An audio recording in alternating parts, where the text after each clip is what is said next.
संवैधानिक उपचारों का अधिकार। ठीक है,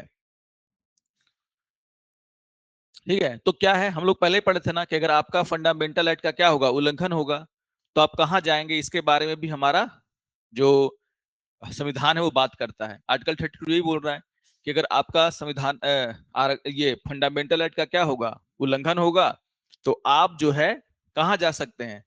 अनुच्छेद 32 बोलता है सुप्रीम कोर्ट, और एक और अनुच्छेद है वो बोलता है हाई कोर्ट, है कि नहीं। यानी कि न्यायालय जाने का आपके पास क्या है, अधिकार है। ठीक है ना। लेकिन आर्टिकल 32 पार्टिकुलरली किसकी बात करता है, सुप्रीम कोर्ट की। ठीक है ना। तो लिख लो पहले, है ना, कि बिना उपचार के, बिना उपचार के, बिना उपचार के अधिकार केवल औपचारिक होते हैं। बिना उपचार मतलब बिना उपचार के अधिकार केवल औपचारिक होते हैं, और उनमें बल की कमी होती है, और उनमें बल की कमी होती है ना, बल की कमी होती है। तो मतलब क्या, उपचार का मतलब क्या, वही कि अगर आपको चोट लग गई तो आपको क्या मिल रहा है, उपचार मिल रहा है। उसी तरीके से समझ लो कि अगर फंडामेंटल राइट क्या हो गया, वायलेट हो गया, उसका उल्लंघन हो गया, तो उपचार मिलना चाहिए ना। और यहाँ पर उपचार कौन देगा, हमारा न्यायालय। चोट लगने पर कहाँ जाते हैं, हॉस्पिटल ना, कि न्यायालय जाते हैं। चोट लगने पर उपचार कौन करता है, डॉक्टर करता है। हमारा जो अगर राइट कोई छीनेगा तो हम किसके पास जाएंगे, डॉक्टर के पास, न्यायालय के पास जाएंगे। क्योंकि न्यायालय कानूनी, वो क्या है, एक बॉडी है जो ये सुनिश्चित करेगी कि हमें अपना अधिकार मिलता रहे। तो वही बोला जा रहा है कि बिना उपचार के जो हमारे फंडामेंटल राइट वो क्या है, औपचारिक। मैंने बोला कि तुमको बोलने का अधिकार है, ठीक है, लेकिन ये नहीं बताया कि अगर तुम्हारे बोलने का अधिकार का उल्लंघन होगा तो किसके पास जाकर के कंप्लेन करोगी। तो इसका मतलब बस मैंने नाम के लिए दे दिया, क्योंकि हम तुम्हारे बोलने के अधिकार को छीनेंगे और तुम्हें पता ही नहीं है कि जाके कंप्लेन कहाँ करना है, तो तुम तो सहोगे, क्योंकि हम अत्याचार करेंगे और तुम सहोगे, है कि नहीं। ये चीज से हम अत्याचार नहीं करते हैं, लेकिन समझाने के लिए, है कि नहीं, कहने का मतलब ये है। तो इसीलिए बोला गया कि औपचारिक है ना, उसमें बल की क्या होती है, कमी होती है। ठीक है ना। तो लिखो अनुच्छेद 32 और उसका पहला भाग, है ना, उपचार की गारंटी, गारंटी दे रहा है उपचार का, है ना, उपचार की गारंटी। यानी कि कह रहा है कि अगर आपके फंडामेंटल राइटों का क्या होगा, उल्लंघन, तो आप जो है किसके पास जा सकते हैं, सर्वोच्च न्यायालय के पास याचिका दायर कर सकते हैं। सीधे सीधे यहां पर किसका नाम लिखा हुआ है, सर्वोच्च न्यायालय का। ठीक है ना, ये चीजें, ठीक है, लिखो। इसके अनुसार, इसके अनुसार, इसके अनुसार भाग 3 में दिए गए, भाग में, भाग 3 में दिए गए अधिकारों का उल्लंघन होने पर, अधिकारों का उल्लंघन होने पर, अधिकारों का उल्लंघन होने पर सर्वोच्च न्यायालय के समक्ष, अधिकारों का उल्लंघन होने पर सर्वोच्च न्यायालय के समक्ष, सर्वोच्च न्यायालय के समक्ष याचिका दायर की जा सकती है, याचिका दायर की जा सकती है, याचिका दायर की जा सकती है। ठीक है, याचिका दायर की जा सकती है, है ना। ठीक है। एक है अनुच्छेद 226, उसको भी लिखेंगे नोट करके, क्योंकि वो अनुच्छेद 226 है, वो हाईकोर्ट के बारे में सेम बात करता है। आर्टिकल 32 किसकी बात कर रहा है, सिर्फ और सिर्फ सर्वोच्च न्यायालय की। लेकिन हाईकोर्ट भी जब पढ़ोगे तुम, तो हाईकोर्ट में अनुच्छेद 226 है, वहां पर भी ये कहा गया है कि अगर आपके फंडामेंटल राइट का अगर उल्लंघन होता है तो आप कहां जा सकते हैं, हाईकोर्ट। और हाईकोर्ट का काम होगा आपके फंडामेंटल राइट की क्या करना, रक्षा करना, है ना। तो याद रखिएगा कि अनुच्छेद 32 सिर्फ और सिर्फ किसकी बात कर रहा है, सुप्रीम कोर्ट की, और अनुच्छेद 226 किसकी बात करता है, हाई कोर्ट की। तो मैं नोट करके उसको लिखवा दूंगा, पहले अनुच्छेद 32 को हम लोग देख लेते हैं। ठीक है ना, ये चीजें। तो लिखो, इसके अंतर्गत, इसके अंतर्गत कोई भी व्यक्ति, लिखो, इसके अंतर्गत, इसके अंतर्गत कोई भी व्यक्ति, कोई भी व्यक्ति मौलिक अधिकारों का हनन, कोई भी व्यक्ति हनन मतलब कहता उल्लंघन, है ना। तो कोई भी व्यक्ति मौलिक अधिकारों का उल्लंघन होने की स्थिति में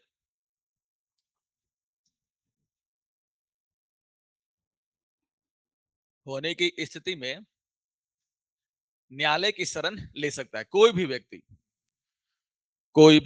व्यक्ति का मतलब कोई भी नागरिक, अगर भारत का नागरिक है या फिर ऐसे अधिकार जो विदेशियों को भी दिए गए हैं, तो दोनों जा सकते हैं, ठीक है ना, ये चीजें। तो कोई भी व्यक्ति मौलिक अधिकारों का हनन होने की स्थिति में कहा जा सकता है? सुप्रीम कोर्ट जा सकता है ना।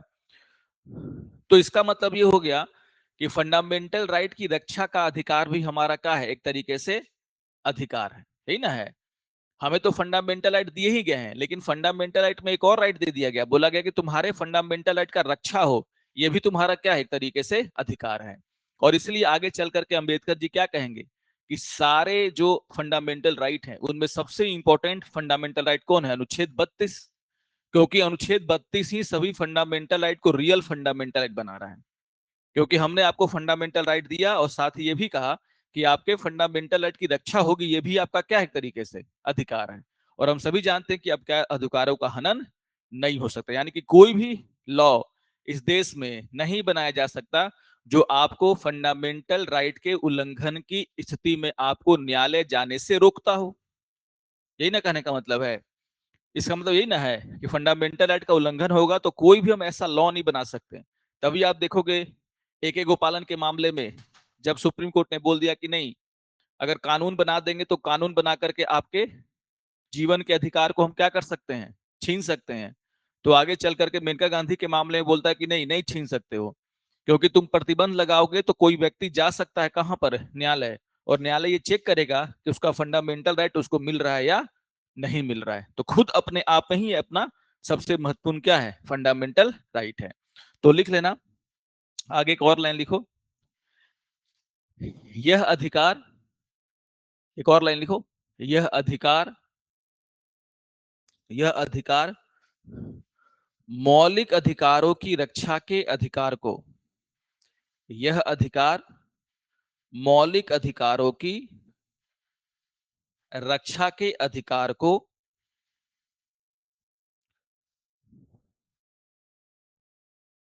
मौलिक अधिकार बनाता है। यह अधिकार मौलिक अधिकारों की रक्षा के अधिकार को मौलिक अधिकार बनाता है और इस प्रकार मौलिक अधिकार बनाता है, मौलिक अधिकार बनाता है और इस प्रकार,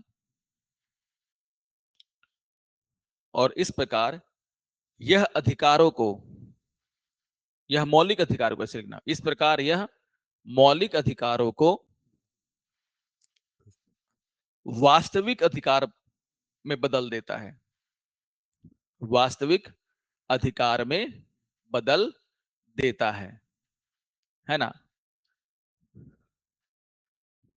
है ना।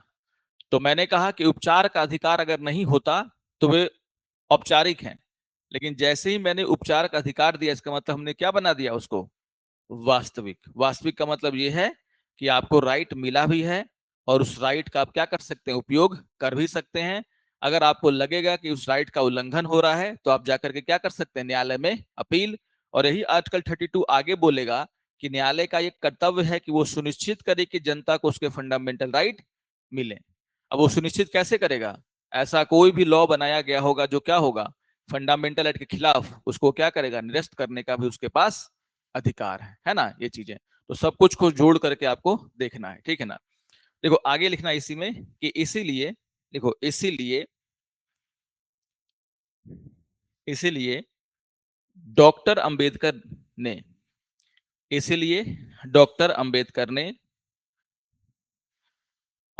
ने अनुच्छेद 32 को, इसलिए डॉक्टर अंबेडकर ने अनुच्छेद 32 को,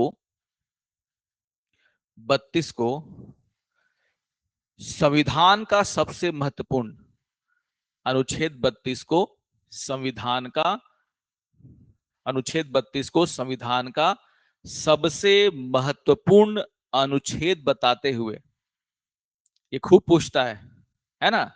आपका ये क्वेश्चन बीपीएससी खूब पूछा है कि संविधान का सबसे महत्वपूर्ण अनुच्छेद कौन सा है, या फिर फंडामेंटल में दे देगा 19, 20, 21, 22 और 32 दे देगा और पूछे कि इसमें सबसे महत्वपूर्ण अनुच्छेद कौन सा है, तो आप बोलोगे सर 21 सबसे अच्छा है, 19 सबसे इंपॉर्टेंट है। लेकिन अगर 32 आ गया तो याद रखिए कि वो पूछना चाह रहा है किसको, 32 को, क्योंकि वो सारे फंडामेंटल राइट तभी आपको मिल रहे हैं जब अनुच्छेद 32 का है आपको मिल रहा है, ठीक है ना। तो और या फिर पूछ ही लेगा कि सबसे महत्वपूर्ण अनुच्छेद अंबेडकर जी के द्वारा किसको कहा गया, तो अनुच्छेद 32। ये 10 बार पूछ चुका है बीपीएससी। मैं आपको साफ साफ कह रहा हूं, बीपीएससी में सबसे पहले 15 साल के क्वेश्चन बना लीजिए, रिपीट होना ही है, 30-40% क्वेश्चन रिपीट होना ही है, हिस्ट्री के, पॉलिटी के, ज्योग्राफी के, होना ही होना है रिपीट, कोई रोक नहीं सकता, है ना। तो जो भी इस बार अगर दे रहे हैं, तुम दे रहा है क्या इस बार, तो जो भी इस बार अगर हम दे रहे हैं, पहले सबसे पहले कोशिश कीजिए कि 15-20 दिन में पीवाईक्यू को पूरा कर लें, किसी भी सब्जेक्ट के सिंपल सिंपल वन लाइनर जो चीजें हैं वो आपकी क्या हो जाएंगी, क्लियर हो जाएंगी। बाकी तो अगर प्री निकाल लेंगे तो मेंस में तो जितना बढ़ा दे रहा हूँ, थोड़ा सा और बस 10 दिन क्लास ले लेंगे तो कम से कम पॉलिटी का क्वेश्चन, गवर्नेंस का क्वेश्चन, आईआर का क्वेश्चन नहीं छूटने वाला है कि नहीं, ये चीजें। खैर, तो उसको आप लोग जल्दी से जल्दी ले लीजिए, क्योंकि तैयारी अपना शुरू कर ही दिए हैं, है ना। भले हमको अगले साल देना है, अगले अगले साल देना है, क्वेश्चन बैंक करना बहुत जरूरी है ना, है ना, ये चीजें। तो क्या मैंने बोला कि इसलिए डॉक्टर अंबेडकर ने अनुच्छेद 32 को संविधान का सबसे महत्वपूर्ण अनुच्छेद बताते हुए कहा कि इसके बिना संविधान अर्थहीन है, कि इसके बिना कि इसके बिना संविधान अर्थहीन है। छूट जा रहा है क्या तुम्हारा, इसके बिना संविधान अर्थहीन है। तो समझ समझ के लिख रही हो कि लिख लिख के समझ रही हो, तो तो छूट कैसे जा रहा है, सब तो लिख ले रहे हैं, है कि नहीं। चलो, है ना, सबसे अनुच्छेद है, अर्थहीन है, और यह संविधान की आत्मा और हृदय है, और यह संविधान की आत्मा और हृदय है, और यह संविधान की आत्मा और हृदय है, संविधान की आत्मा और हृदय, ठीक है। तो इतना आपको शुरुआत में अनुच्छेद 31 के 1 में मैंने लिखवा दिया, ठीक है। तो आपका फंडामेंटल राइट का उल्लंघन होगा, आपके पास किसके पास जाने का अधिकार है, अनुच्छेद 32 बोलता है सर्वोच्च न्यायालय के पास जाने का अधिकार है, ठीक है ना, ये चीज लिखो। अनुच्छेद 30 का दूसरा भाग, 32 का दूसरा भाग, अनुच्छेद 32 का दूसरा भाग। अब मैंने कहा कि आप सर्वोच्च न्यायालय के पास जाओगे तो सर्वोच्च न्यायालय क्या करेगा, आपके अधिकार को बचाने की कोशिश करेगा। सरकार का भी तो पक्ष सुनना होगा उसको। ऐसा तो नहीं कि सरकार एकदम ऐसी है हमारे देश में कि बिना किसी सोचे समझे कोई भी कानून बना देती है। उसने भी संसद में क्या क्या होगा, डिस्कशन किया होगा, सारी बातें हुई होंगी, लोकसभा राज्यसभा ने पास किया होगा, तब तो एक कानून इस देश में क्या होता है, लागू होता है। तो जब आप जाओगे किसके पास, सुप्रीम कोर्ट के पास, तो सुप्रीम कोर्ट क्या करेगा, आपकी बात सुनेगा, और प्लस जो सरकारी अगर कोई कानून है तो सरकार की बात सुनेगा, दूसरे पक्ष की बात सुनेगा। यही तो क्या है, लॉ ऑफ नेचुरल जस्टिस, है कि नहीं। तो यहां पर बोला गया है कि रिट निकालने का अधिकार होगा किसके पास, सुप्रीम कोर्ट के पास। रिट का मतलब होता है आदेश, कानूनी आदेश। रिट को आप क्या बोल सकते हो, रिट एक लैटिन अमेरिकन भाषा है ना, जो हम लोग कानूनी भाषा बोल सकते हो, लैटिन वर्ड है रिट। और रिट का मतलब होता है हिंदी में क्या, कानूनी आदेश। यानी कि आदेश देकर के सुप्रीम कोर्ट क्या करेगा, आपके फंडामेंटल राइट को, है ना, बचाने का प्रयास करेगा, है ना। तो रिट का मतलब क्या होता है, कानूनी आदेश। तो रिट निकालने का अधिकार किसको दिया गया है, सुप्रीम कोर्ट को और हाई कोर्ट को। कि अगर फंडामेंटल राइट का केस उसके पास जाएगा तो वो आदेश दे करके क्या कर सकता है, फंडामेंटल राइट को इंप्लीमेंट करा सकता है ना। तो 32 का दूसरा भाग क्या बोलता है, सर्वोच्च न्यायालय की रिट निकालने की शक्ति, है ना, रिट जारी करने की शक्ति। इंग्लिश में बोलते हैं रिट, हिंदी में क्या बोलते हैं, रिट, है ना, रिट निकालने की शक्ति, है ना, रिट निकालने की शक्ति। तो रिट का मतलब मैंने क्या बोला, कानूनी आदेश, है ना। तो लिख लेना कि पहले रिट निकालने की शक्ति, और नोट करके लिख लेना कि रिट का मतलब होता है, रिट, रिट का मतलब क्या होता है, कानूनी आदेश। आदेश को ही क्या बोलते हैं, रिट। सुप्रीम कोर्ट आदेश जारी करेगा ना, वो रिक्वेस्ट थोड़ी करेगा कि इसको फंडामेंटल राइट दे दो, नहीं, वो बोल रहा है कि इसको फंडामेंटल राइट देना होगा। तो होगा और चाहे हो सकता है में अंतर है। तो रिट क्या होता है? कानूनी आदेश, है ना। तो लिख लेना आप कहीं पर भी नीचे नोट करके कि रिट का मतलब होता है कानूनी आदेश, कानूनी आदेश। और आप देखोगे कानून की भाषा में जो है हमारा संविधान जो है 5 प्रकार के रिट की बात करता है, जिसको हमको एक एक करके क्या करना है? पढ़ना है। लेकिन सबसे पहले लिख लो, है ना। अब ये अनुच्छेद 32 कहता क्या है, लिखो। इसके अनुसार, इसके अनुसार, इसके अनुसार, इसके अनुसार सर्वोच्च न्यायालय, इसके अनुसार सर्वोच्च न्यायालय मौलिक अधिकारों को लागू करने के लिए, सर्वोच्च न्यायालय मौलिक अधिकारों को लागू करने के लिए, मौलिक अधिकारों को लागू करने के लिए रिट यानी कानूनी आदेश, है ना। रिट लिख करके ब्रैकेट में लिखना, कानूनी आदेश, कानूनी आदेश जारी कर सकता है, कानूनी आदेश जारी कर सकता है ना। कानूनी आदेश जारी कर सकता है, ठीक है ना। नीचे लिख लेना कि रिट 5 प्रकार के होते हैं, है ना। अब मैं उसका नाम यहां पर आप लोग पहले लिख लीजिएगा। रिट 5 प्रकार के होते हैं, मतलब जो रिट यानी कि जो कानूनी आदेश जारी करेगा कौन? सुप्रीम कोर्ट, उसके प्रकार हैं। और हर अलग अलग मामलों में अलग अलग प्रकार का रिट जारी किया जाता है, तभी इसको हम लोग को पढ़ना है एक एक करके कि पांचों का मतलब क्या होता है। तो लिखना रिट 5 प्रकार के होते हैं, और ब्रैकेट में लिखना पहला क्या है आपका? बंदी प्रत्यक्षीकरण। पहला क्या लिखोगे? बंदी प्रत्यक्षीकरण, यहां से देख के लिख लेना, ठीक है ना, गलती मत लिखना। दूसरा क्या होता है? परमादेश। तीसरा होता है आपका प्रतिषेध। चौथा होता है उत्प्रेषण। और पांचवा होता है अधिकार परीक्षा।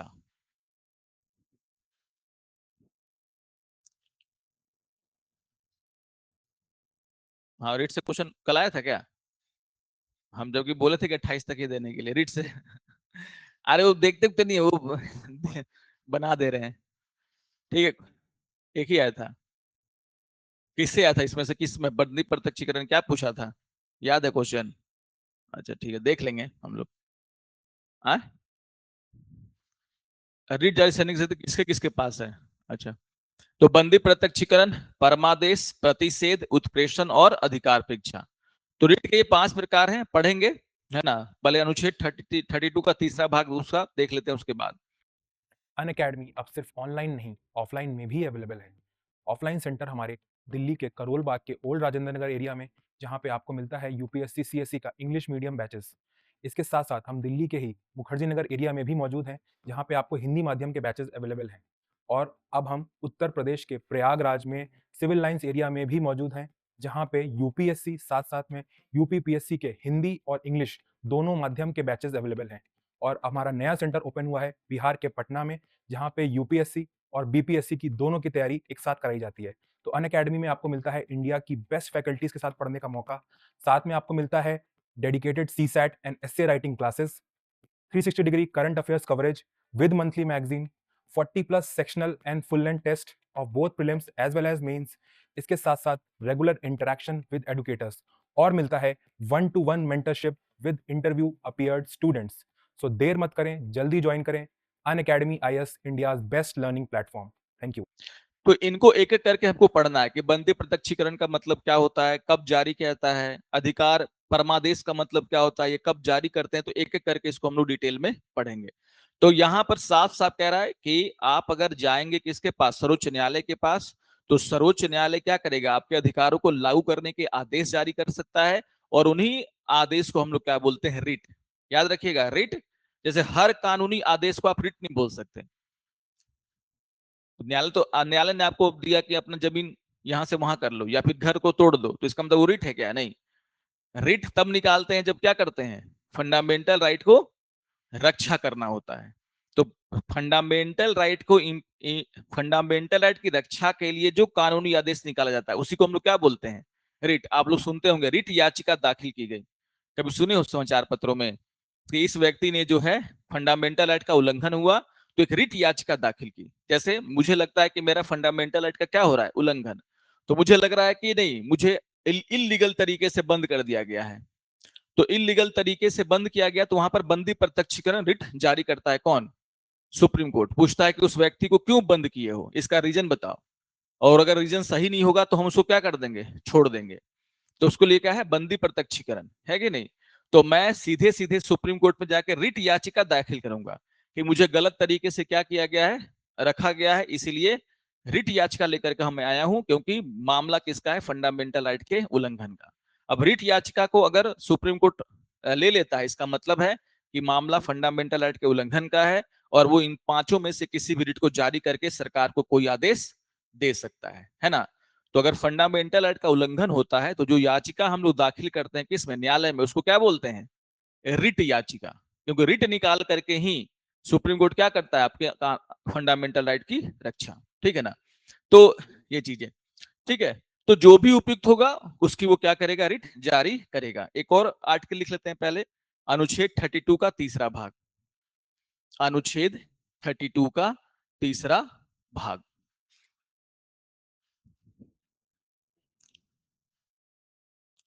तो मैंने कहा था ना कि एक अनुच्छेद 32 है जो सुप्रीम कोर्ट को आदेश देता है ना, और एक 226 है जो किसको देता है, हाई कोर्ट को। लिखवा दूंगा मैं।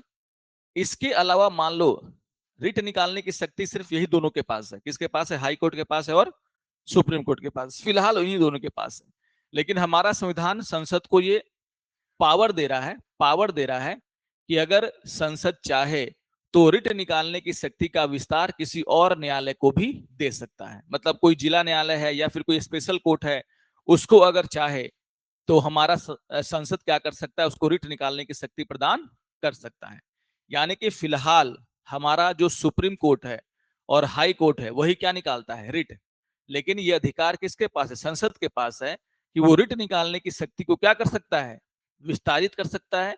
विस्तारित का मतलब है कि किसी अन्य कोर्ट को भी अगर वो चाहे तो रिट निकालने की शक्ति दे सकता है। मतलब कि अभी तो सिर्फ अगर आपके फंडामेंटल राइट के उल्लंघन का मामला होगा तो आप कहां जाएंगे, हाई कोर्ट में जाएंगे या कहां जाएंगे, सुप्रीम कोर्ट में। अगर मान लीजिए संसद ने एक कानून बनाया, बोला कि नहीं एक स्पेशल कोर्ट बना रहे हैं, और उस स्पेशल कोर्ट में ही कहां जाएगा, फंडामेंटल राइट का उल्लंघन के केसेस, तो उस स्पेशल कोर्ट को भी अगर हो सके तो संसद क्या दे सकता है, रिट निकालने की शक्ति। यानी कि विस्तारित करने का अधिकार किसके पास है, संसद के पास है। यही कहता है कौन, अनुच्छेद 32 का तीसरा भाग। लिखो कि, है ना, ऐसे लिखना, पूरा स्टेटमेंट लिखो, लिखो संसद को संसद को यह शक्ति संसद को यह शक्ति प्राप्त है, संसद को यह शक्ति प्राप्त है कि वह किसी अन्य न्यायालय को कि वह किसी अन्य न्यायालय को सभी प्रकार के, अब तुम नेशनल ये लिख रहा है, इलेक्शन कमीशन लिख रहा है क्या, तो तुम कल तो था, तुम कल कहाँ भाग क्या है गया शनिवार को, है? हाँ, तो उससे ज्यादा इंपॉर्टेंट था उसका क्लास, है कि नहीं। ये चीजें अगर आप लोग को भी करना हो, देखिए 11 बजे से हम लोग पढ़ेंगे क्या, कॉन्स्टिट्यूशनल और नॉन कॉन्स्टिट्यूशनल बॉडी, आपको भी पढ़ना ही आगे चल करके। जैसे इलेक्शन कमीशन मैंने पढ़ाया, आज हम लोग थोड़ा सा और फाइनेंस कमीशन है ना, सीएजी क्या करता है, ये सब पढ़ेंगे। तो अगर आप लोग यहाँ रहते हैं तो बैठ करके उसको भी क्लास को कर लीजिएगा, ताकि आपका एक चैप्टर कंप्लीट हो जाएगा। बात समझ में आ रहा है, क्योंकि हम लोग आगे चल करके पढ़ेंगे संवैधानिक और गैर संवैधानिक निकाय, है ना। तो जिनका छूटा हुआ था उनके साथ आपका भी थोड़ा बहुत हो जाएगा, तो आप ही के लिए फायदा है कि नहीं, ये चीजें। तो अगर आप रुकते हैं और कोई काम नहीं है, घर पे जाके सोते हैं, तो उससे बढ़िया कि बैठ के क्या कर लीजिए, है ना, उसको पढ़ लीजिए। क्योंकि इलेक्शन कमीशन हो गया तो आपको ही तो, ये नहीं कि सर दोबारा हम लोग तो अपना क्लास में पढ़ ही लेंगे, ऐसा नहीं है। हो गया तो पढ़ लिए, आपका क्लियर हो गया ना इलेक्शन कमीशन। अब आज हमको सीएजी पढ़ाना है, थोड़ा सा national commission for SC ST OBC पढ़ाना है, तो आपके दिमाग में वो सब चला गया है, तो आप ही के लिए फायदा है कि वो आप पहले ही क्या कर लिए, पढ़ लिए। खैर, तो अनुच्छेद 32 का तीसरा भाग क्या मैं बोल रहा हूं कि संसद को यह शक्ति प्राप्त है कि वह किसी अन्य न्यायालय को सभी प्रकार के रिट रिट जारी करने का शक्ति प्रदान कर सकता है। सभी प्रकार के रिट जारी करने की शक्ति प्रदान कर सकता है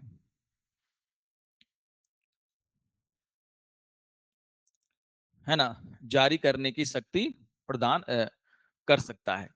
तो सीधे सीधे ये क्वेश्चन बीपीएससी वाला पूछता है कि क्या रिट देने की शक्ति विस्तारित की जा सकती है? तो की जा सकती है, और करेगा तो कौन करेगा? भारत की संसद। तो संसद में एक कानून लाएंगे, एक अमेंडमेंट कर देंगे अनुच्छेद 32 में, और अमेंडमेंट करके लिख देंगे कि हाँ सुप्रीम कोर्ट के साथ साथ अन्य न्यायालय भी क्या कर सकते हैं? रिट जारी कर सकते हैं। लेकिन फिलहाल ऐसा नहीं है, लेकिन शक्ति किसके पास है? संसद के पास है। ये नहीं कि हमारा अनुच्छेद रिट निकालने का शक्ति सिर्फ और सिर्फ किसके पास है? सुप्रीम कोर्ट के पास या हाई कोर्ट के पास? सिर्फ और सिर्फ नहीं है। अनुच्छेद 32 का तीसरा भाग कह रहा है कि संसद चाहे तो इस शक्ति को क्या कर सकते? किसी दूसरे न्यायालय को भी विस्तारित कर सकती है। तो संसद के पास वो शक्ति होगी क्या करने की? विस्तारित करने की। ठीक है ना। देखो अनुच्छेद 32 का चौथा भाग, अनुच्छेद 32 का चौथा भाग है ना। अब ये बहुत ही इंपॉर्टेंट है। हम लोग बोल रहे थे ना कि फंडामेंटल राइट पर उचित आधार पर क्या लगाया जा सकता है? प्रतिबंध। और उचित आधार का मतलब है कि हम लोग अभी तक जितना भी फंडामेंटल राइट पढ़े हैं, हमने उन आधारों को भी लिखते चले हैं कि जिन आधार पर उस पर क्या लगा सकते हैं? प्रतिबंध लगा सकते हैं। जैसे आर्टिकल 19 था, तो आर्टिकल 19 का दूसरा भाग जिसमें बहुत सारे आधार लिखे गए हैं कि आपके बोलने के अधिकार को किस आधार पर प्रतिबंध लगाया जा सकता है। तो अनुच्छेद 32 का चौथा भाग वही कह रहा है कि फंडामेंटल राइट पर प्रतिबंध लगाया जा सकता है, लेकिन प्रतिबंध सिर्फ उन्हीं आधारों पर लगाया जा सकता है जो संविधान में दिए गए हैं, है ना। खुद फंडामेंटल तो बोल रहा है ना। हम लोग अनुच्छेद 25 पढ़े, 25 से 28, वहां पे लिखा हुआ है ना कि किस नैतिकता, लोक व्यवस्था और स्वास्थ्य, इसके आधार पर आपके धार्मिक अधिकारों को भी प्रतिबंधित किया जा सकता है। तो आधार खुद लिख रहा है कौन? हमारा संविधान। और अनुच्छेद 32 का चौथा भाग बोल रहा है कि जो अधिकार आधार दिया गया है, उस आधार के अलावा किसी और आधार पर हमारे फंडामेंटल राइट को हमसे छीना नहीं जा सकता। कोई नया आधार आप बनाओगे, कोई नया आधार आप बनाओगे तो क्या कर देंगे? चेक करेंगे कि वो आधार उचित है या अनुचित। अगर अनुचित पाया गया तो क्या कर देंगे? उसको निरस्त। तभी तो हम लोग पढ़े थे फर्स्ट अमेंडमेंट, पहला अमेंडमेंट, जब सरकार ने, याद है चपक्कम दुईराजन, नाम सुना सुना लग रहा है। चपक्कम दुईराजन का मामला क्या था? मद्रास राज्य द्वारा आरक्षण दिया गया था। उस आरक्षण के अधिकार को सुप्रीम कोर्ट ने क्या कर दिया? खारिज कर दिया। बोला कि अनुच्छेद 15 तो बोलता है क्या कि समानता, कानून के समक्ष दो नागरिकों के बीच समानता होनी चाहिए। 16 भी यही कह रहा है कि रोजगार के मामले में समानता होनी चाहिए। ठीक है ना। तो आधार तो ये गलत है कि नहीं? क्योंकि जाति और धर्म के आधार पर आप भेदभाव नहीं कर सकते। तब जाकर के हमने क्या देखा कि फर्स्ट अमेंडमेंट किया गया, फिर बहुत सारे चीजें ऐड कर दी गई। एक अनुच्छेद 15 में एक आर्टिकल ऐड किया गया, फिर जो आपका 19 का दूसरा भाग, उसमें कुछ चीजें ऐड की गई जिसके कारण सरकार आपको क्या देती है? आरक्षण। तो कहने का मतलब है कि ये एक तरीके से सीमा दे बनाता है किसके लिए? है ना, सरकारों के लिए, कि जो भी अधिकार दिए गए हैं किसके द्वारा? संविधान के द्वारा।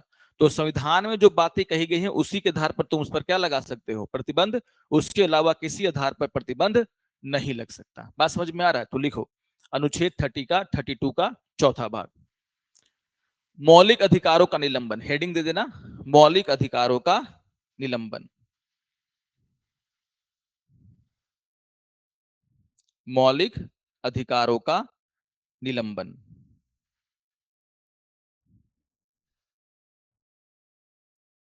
मौलिक अधिकारों का निलंबन। ठीक है। तो ये मौलिक अधिकारों का निलंबन में क्या लिखा है? लिखो कि इस अनुच्छेद द्वारा, सुनिए, लिखो अब संविधान के भाग 3 द्वारा, लिखो संविधान के भाग 3 द्वारा दिए गए अधिकारों को, दिए गए अधिकारों को, अधिकारों को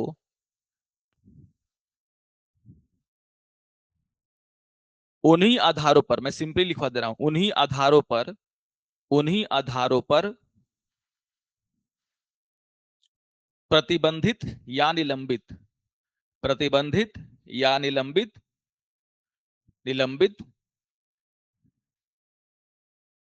किया जा सकता है, निलंबित किया जा सकता है, जो संविधान में दिए गए हैं, जो संविधान में दिए गए हैं, जो संविधान में दिए गए हैं। ऐसे अगर आप पढ़ोगे अनुच्छेद 32 का चौथा भाग, तो क्या लिखा है, काफी है ना कानूनी भाषा में लिख दिया है। क्या बोलता है कि ये जो लाइन है ना, वो सीधे सीधे मैंने कहां से ले लिया, हमारा जो संविधान है उससे। और देखो इसको थोड़ा सा समझना टफ है। क्या बोल रहा है कि इस अनुच्छेद द्वारा गारंटीकृत अधिकार इस संविधान द्वारा अन्यथा उपबंधित के अलावा निलंबित नहीं किया जा सकता। अब ये मैंने लाइन लिखवा दिया कि संविधान द्वारा अन्यथा उपबंधित के अलावा निलंबित नहीं किया जाएगा। तो आप लोग का दिमाग उसमें फ्यूज उड़ गया, बोलेंगे सर ये क्या लिखवा दिए है, कि इसका मतलब तो हमें समझ में आ ही नहीं रहा। तो इसका मतलब यही होता है कि संविधान में दिए गए जो आधार हैं, जो उपबंध हैं, उसके अलावा किसी और आधार पर आप फंडामेंटल राइट को निलंबित नहीं कर सकते। जैसे आगे चल करके इमरजेंसी पढ़ेंगे, तो इमरजेंसी में संविधान खुद कह रहा है कि अगर नेशनल इमरजेंसी लगेगी तो अनुच्छेद 19 क्या हो जाएगा आपका, निलंबित। तो संविधान कह रहा है ना, हम अपनी मर्जी से अनुच्छेद 19 को निलंबित नहीं कर रहे हैं। तो वही इसका मतलब है कि संविधान में जो उपबंध और जो बातें कही गई हैं, आधार दिए गए हैं, उस आधार के अलावा आपके फंडामेंटल राइट पर कोई भी प्रतिबंध नहीं लगाया जा सकता। तो कहां पर प्रतिबंध लगेगा, इसकी बात खुद हमारा क्या कह रहा है, संविधान कह रहा है। ठीक है ना। तो संविधान के उपबंधों के अधीन रहते हुए ही क्या लगाया जा सकता है, प्रतिबंध। तो उसको मैंने इजी करके लिखवा दिया। ठीक है ना। ये चीजें अगर आप नोट करके इसको लिखना चाहते हैं तो इस लाइन को लिख लो, है ना, क्योंकि ओरिजिनली यही लिखा हुआ है, मैंने उसका अर्थ आपको समझा दिया है। तो नोट करके एक बार ब्रैकेट में लिख लेना इस लाइन को, है ना। ये ओरिजिनली वहां पे लाइन लिखा हुआ है। तो इस अनुच्छेद द्वारा गारंटीकृत अधिकार इस संविधान द्वारा अन्यथा, है ना।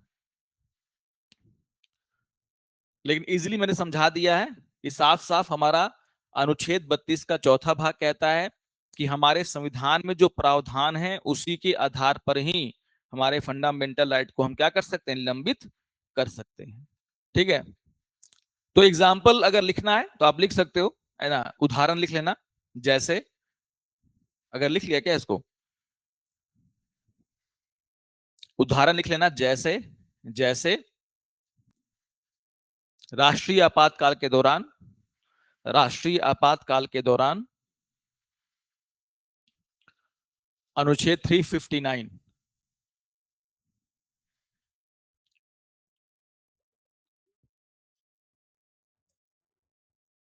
राष्ट्रीय आपातकाल के दौरान अनुच्छेद 359 का उपयोग कर, है ना, अधिकारों को निलंबित किया जा सकता है, अधिकारों को निलंबित किया जा सकता है ना। अपवाद है इसमें जरूर, लेकिन हम लोग जब फंडामेंटल ये जब हम लोग पढ़ेंगे क्या, इमरजेंसी, तो वहां पर तो पढ़ाएंगे ही। जैसे मैंने क्या लिखा कि अनुच्छेद 359 कहता है कि अगर इमरजेंसी लगेगी तो आपके फंडामेंटल राइट क्या हो जाएंगे, निलंबित। लेकिन यहीं पर एक अमेंडमेंट करके एक बात डाल दी गई कि 20-21 आपके कभी भी क्या होंगे, निलंबित नहीं होंगे। तो संविधान कह रहा है ना, इसीलिए जब आपका क्या लगता है नेशनल इमरजेंसी, तो नेशनल इमरजेंसी में सारे फंडामेंटल राइट आपसे छीन लिए जाते हैं, लेकिन दो फंडामेंटल राइट आपको लागू मिलते हैं, अनुच्छेद 20 और 21, है कि नहीं। तो मैंने कहा कि ये बात संविधान में लिखी गई है और इसीलिए ये हो रहा है ना। अगर ये नहीं लिखी गई होती तो ये होता भी नहीं। वही बोल रहा है कौन, अनुच्छेद 32 का चौथा भाग, कि संविधान में जो लिखी गई बातें हैं, जो आधार हैं, जो उपबंध हैं, उसी के आधार पर आप सिर्फ क्या लगा सकते हो, प्रतिबंध। उसके अलावा कोई भी बातों पर आप अगर करोगे, प्रतिबंध लगाओगे, तो फिर न्यायालय क्या मान लेगा उसको, कि आप जानबूझ करके क्या कर रहे हो, जनता के अधिकार छीनने का काम कर रहे हो। फिर वो उचित अनुचित का क्या करेगा, फैसला। कुछ पूछना था? हाँ, 20-21 को तो जो आधार लिखे गए अनुच्छेद 20 में और 21 में जो आधार लिखे गए उसके आधार पर कर सकते हैं, ठीक है ना। लेकिन नेशनल इमरजेंसी के समय 20 और 21 आपको मिलते रहेंगे, आपसे छीना नहीं जा सकता। 20 में हम लोग पढ़े थे ना, काफी खतरनाक, पुलिस स्टेट बनाने से रोकता है, पुलिस के अत्याचार को रोकता है कौन, है ना।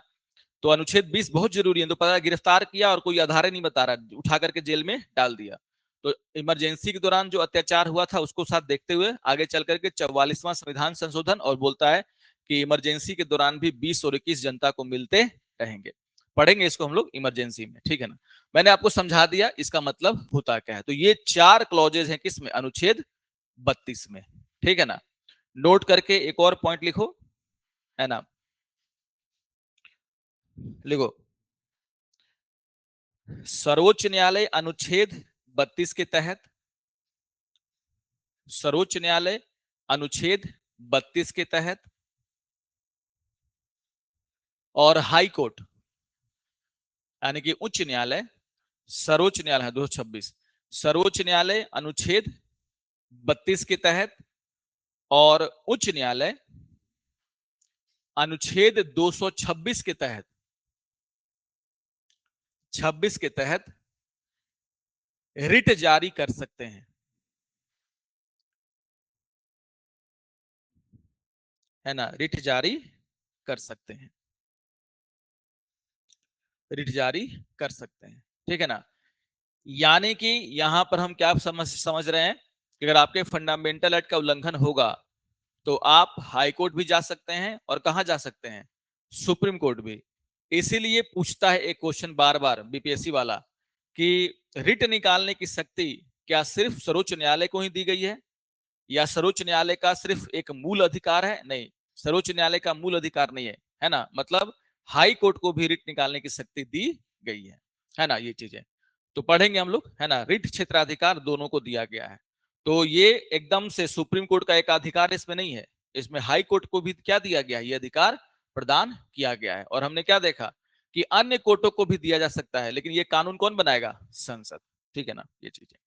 अब हम लोग आगे बढ़ेंगे, सबसे खतरनाक चीज, है ना, है ना, लिखो। अच्छा, यहाँ पे एक उसी में नोट में दूसरा पॉइंट लिख लेना कि मूल अधिकारों को लागू करने के बारे में उच्चतम न्यायालय का न्यायिक क्षेत्र मूल तो है पर अनन्य नहीं है ना, अनन्य नहीं है। ये लाइन लिख लेना जो अभी मैं बता रहा था, मूल अधिकारों को लागू करने के बारे में, मूल अधिकारों को लागू करने के बारे में उच्चतम न्यायालय का न्यायिक क्षेत्र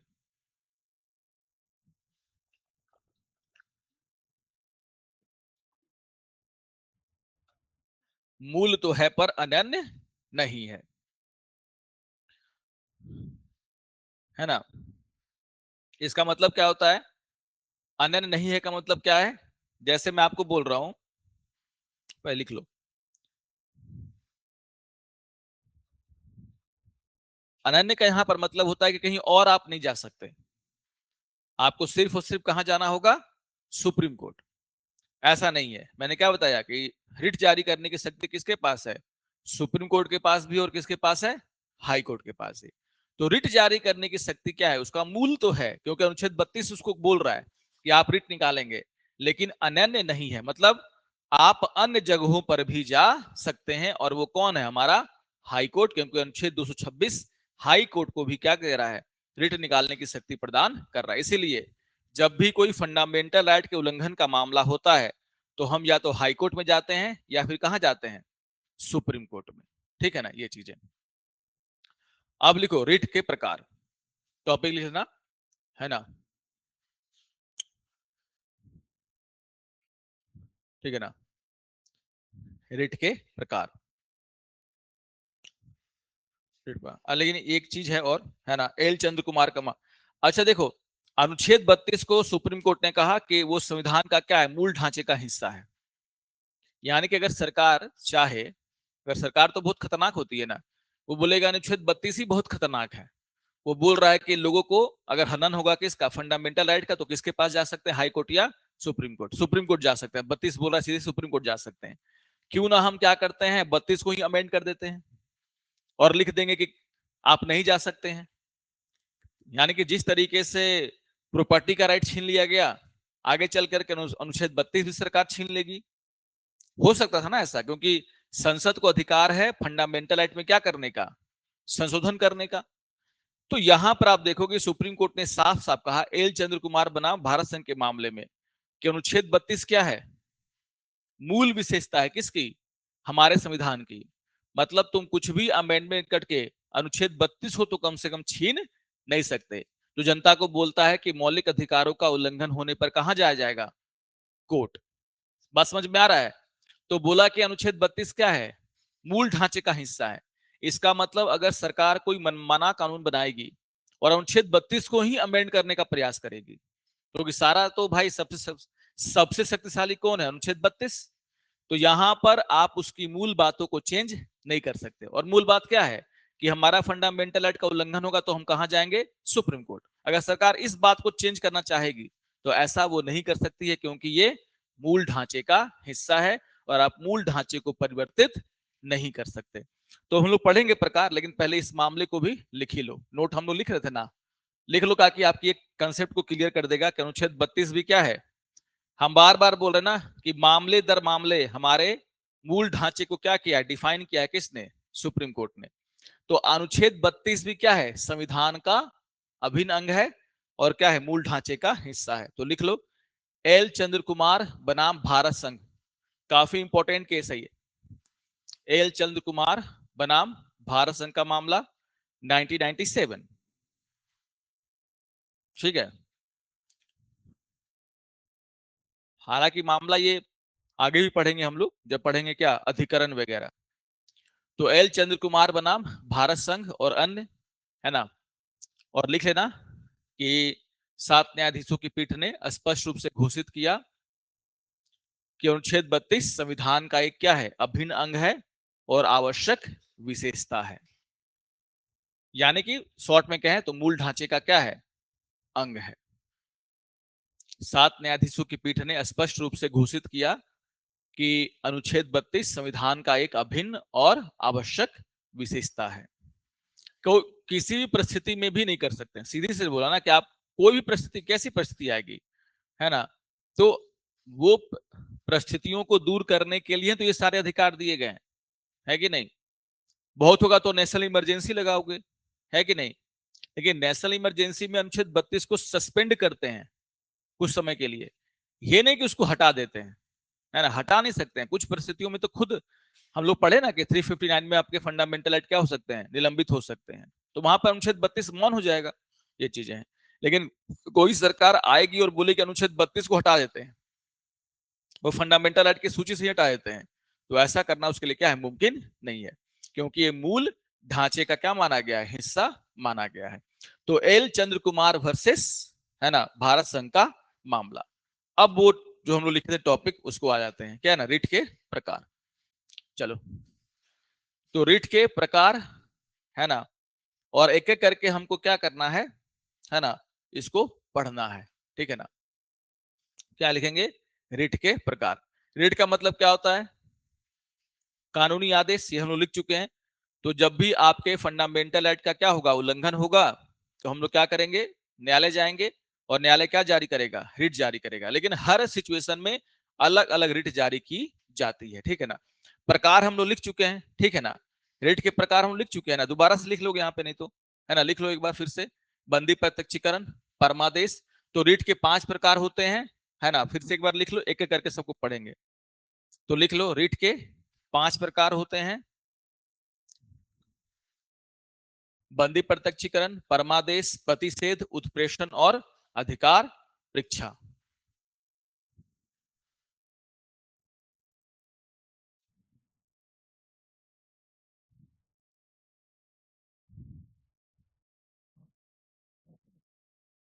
बंदी प्रत्यक्षीकरण, परमादेश, प्रतिषेध, उत्प्रेषण और अधिकार परीक्षा, ठीक है। तो रिट के होते हैं 5 प्रकार, पांचों के नाम याद हो जाने चाहिए, है ना, क्योंकि याद नहीं होता, हमको भी याद नहीं होता कभी कभी, है ना। इंग्लिश में याद हो जाता है लेकिन हिंदी में याद नहीं होता है, क्योंकि नाम ही ऐसा ऐसा है। प्रतिषेध, लग रहा है प्रतिशोध कोई ले रहा है किसी से, है कि नहीं, प्रतिषेध है ना। उत्प्रेषण, है ना, तो ये कुछ हिंदी के शब्द है जिसको पढ़ना तो पड़ेगा ही, क्या करोगे, है ना। और पहला लिखेंगे बंदी प्रत्यक्षीकरण, है ना।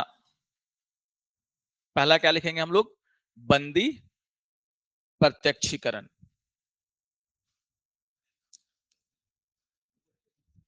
हेबियस कॉर्पस, है ना, हेबस कॉर्पस बोलते हैं, ठीक है ना। बंदी प्रत्यक्षीकरण, हिब्बस कॉर्पस, सब लैटिन अमेरिकन वर्ड है। कानून की शुरुआत तो वहीं से ना हुई थी, उन्होंने तो सबसे पहले कानून बनाना शुरू किया था, इसलिए लैटिन वर्ड बहुत सारे क्या है, यूज होते हैं।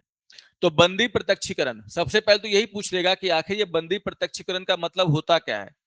तो सबसे पहला लाइन लिखो बंदी प्रत्यक्षीकरण में, लिखो इसका शाब्दिक अर्थ है, और यूपीएस बीपीएससी वाला यही पूछ लिया है बहुत बार कि बंदी प्रत्यक्षीकरण का शाब्दिक अर्थ क्या है ना। तो लिख लो कि बंदी प्रत्यक्षीकरण का शाब्दिक अर्थ है सशरीर उपस्थित होना,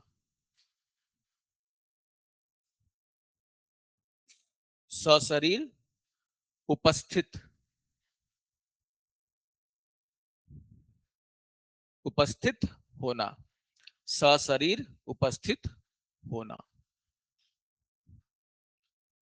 सशरीर, बंदी प्रत्यक्षीकरण सशरीर उपस्थित, है ना, सशरीर उपस्थित होना। मतलब क्या है इसका कि मान लो मैंने क्या किया, पुलिस आई और बिना आधार बताए आपको उठा करके ले गई। अच्छा, बिना आधार बताए उठा करके ले गई और पिछले 3 दिनों से जेल में बंद की हुई है, लेकिन मजिस्ट्रेट के पास लेकर के नहीं जा रही है। तो हो गया ना उल्लंघन किसका, अनुच्छेद 20 का। अनुच्छेद 20 क्या बोलता है, आधार बताने की जरूरत है, और 24 घंटे के अंदर क्या करना है, मजिस्ट्रेट के सामने पेश करना होगा, यही सब ना है। तो आपको तो उठा के ले गया, ना आधार बता, यानी कि अत्याचार है, जबरदस्ती आपको क्या कर लिया गया, कैद कर लिया गया। अब आपके घर वाले कहाँ जाएंगे, कोर्ट, एक रिट याचिका लेकर के कि मेरे आदमी को जो है उठा के ले गया गया और हमारा फंडामेंटल राइट का क्या हो गया, उल्लंघन हो गया।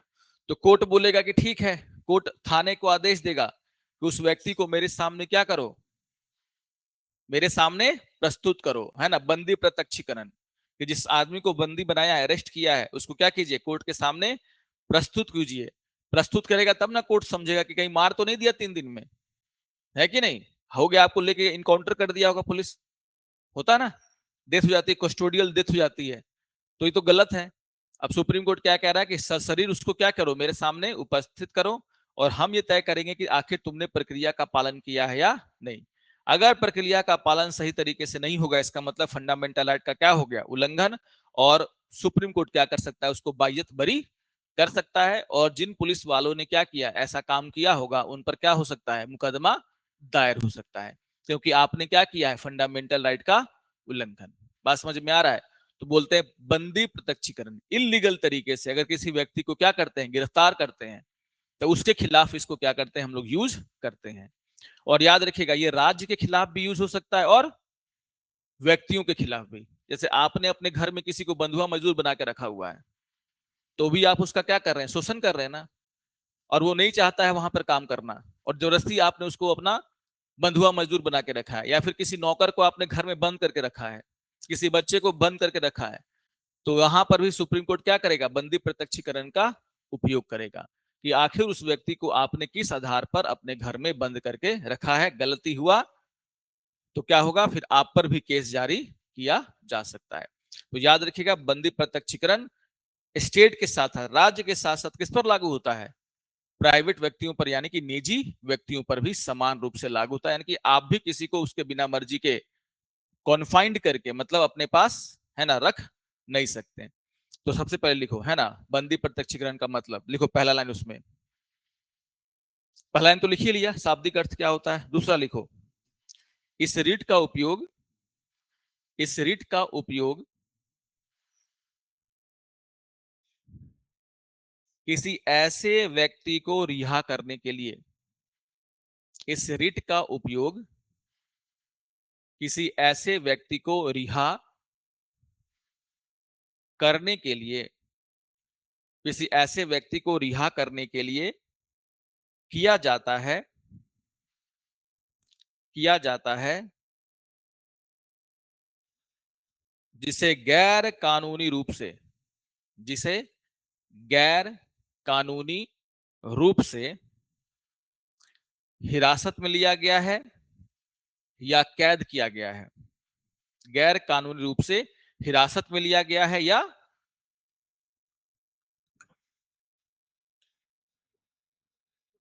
कैद किया गया है ना।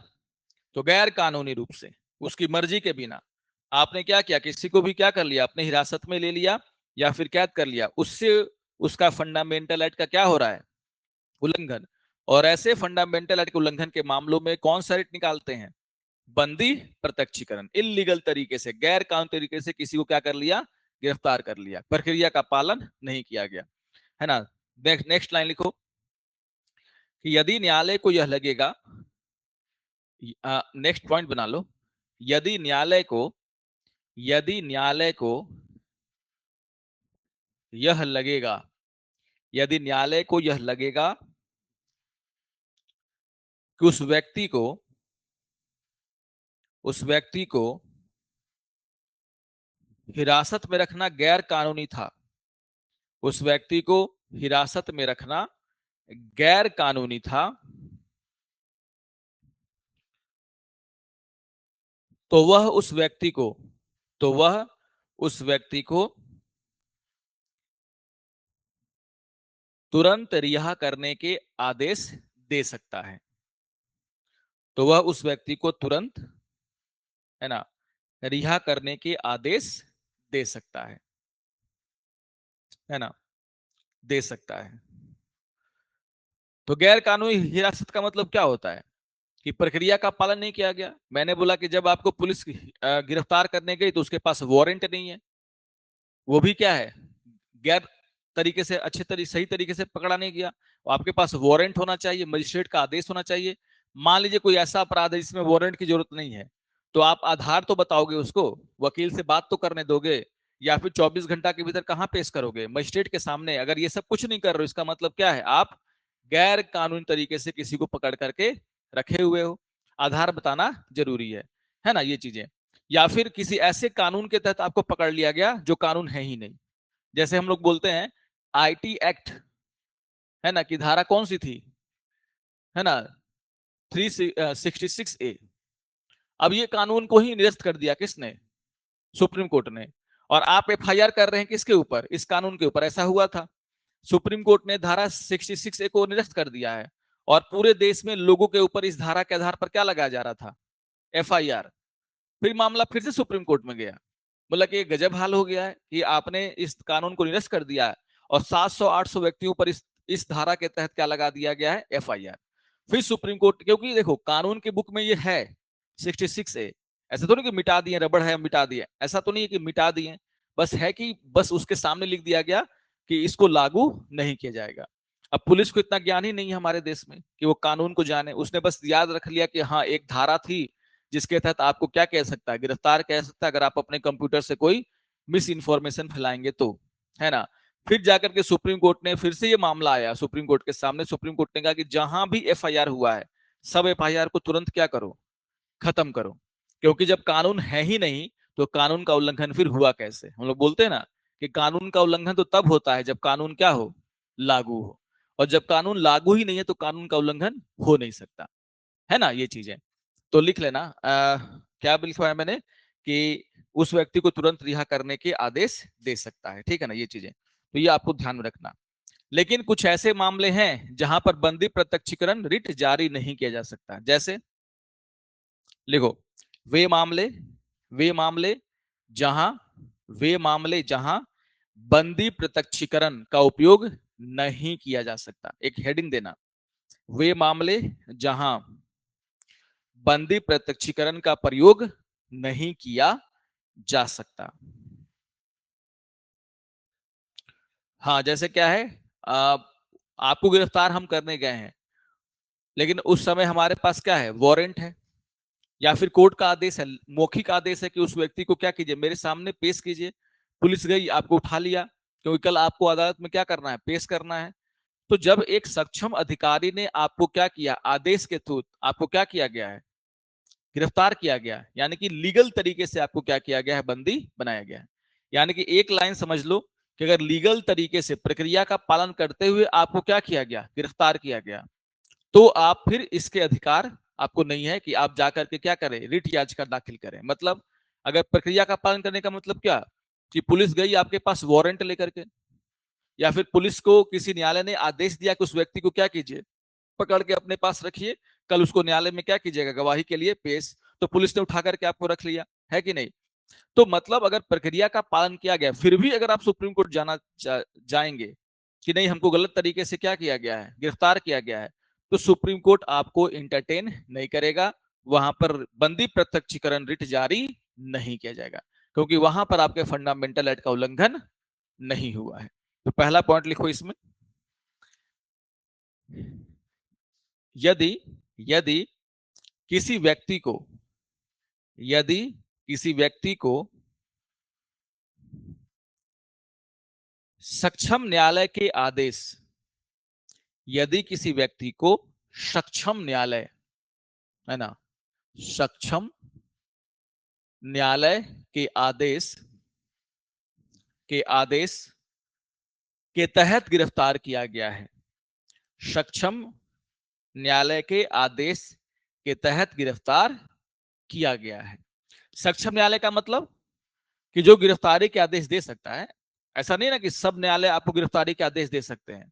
जिस न्यायालय के पास इतनी शक्ति होगी कि वो किसी व्यक्ति को गिरफ्तारी के क्या दे सकता है, आदेश दे सकता है, सीबीआई का कोर्ट है ना, या फिर कोई बड़ा कोर्ट है जो आपको क्या कर रहा है, गिरफ्तारी के आदेश जारी कर रहा है।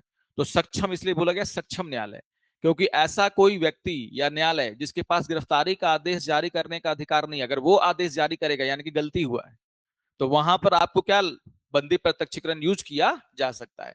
लेकिन किसी सक्षम अथॉरिटी, जैसे मजिस्ट्रेट है, मजिस्ट्रेट ने वारंट जारी कर दिया, इसका मतलब वो सक्षम व्यक्ति है और उसको अधिकार है कि वो क्या करे, किसी मामले में गिरफ्तारी के वारंट जारी करे, तो वो सक्षम हो गया, क्योंकि उसको कानूनन अधिकार है कि वो गिरफ्तारी के लिए क्या दे सकता है, वारंट। तो किसी सक्षम न्यायालय के द्वारा आदेश जारी किया गया हो, असक्षम नहीं, सक्षम न्यायालय के द्वारा। दूसरा लिखो, दूसरा पॉइंट इसी में, अगर व्यक्ति को न्यायालय की अवमानना, यदि व्यक्ति को न्यायालय की अवमानना, अगर व्यक्ति को न्यायालय की अवमानना या संसदीय विशेषाधिकार, अगर व्यक्ति को न्यायालय की अवमानना अवमानना मतलब क्या, मतलब जो आदेश दिया कोर्ट ने और आप उसकी क्या कर रहे हैं, उल्लंघन, मान नहीं रहे, उसको बोलते हैं अवमानना करना, किसी की बातों को क्या करना, नहीं सुनना, उसको हम क्या बोलते हैं, अवमानना। तो क्या बोलते हैं, न्यायालय की अवमानना या संसदीय विशेषाधिकार, या संसदीय या संसदीय विशेषाधिकार की अवमानना, संसदीय विशेषाधिकार की अवमानना का दोषी है, संसदीय विशेषाधिकार की अवमानना का दोषी है ना। तो हम लोग पढ़े थे ना संसदीय विशेषाधिकार, आगे चल करके और पढ़ेंगे। संसदीय विशेषाधिकार में क्या बोला गया कि मान लीजिए आप जो है संसद के जो कार्रवाइयां होती हैं उसको गलत तरीके से टीवी पे नहीं दिखा सकते, जैसे कोई भाषण दे रहा है संसद में खड़ा होकर के, तो आप पूरा दिखा सकते हैं, लेकिन एक क्लिप निकाल लिया और क्लिप निकाल के उस सांसद को बदनाम करने के लिए क्या कर दिया, उस क्लिप को चला दिया कि आलू जाएगा और सोना निकलेगा, पूरी बात नहीं दिखा रहे हैं, छोटा सा क्लिप काट करके उसको बदनाम करने के लिए आपने क्या किया। तो अगर वो संसद में भाषण दिया गया होता तो राहुल गांधी के पास अधिकार था कि वो उस व्यक्ति को क्या करता, कोर्ट में घसीट लेते हैं।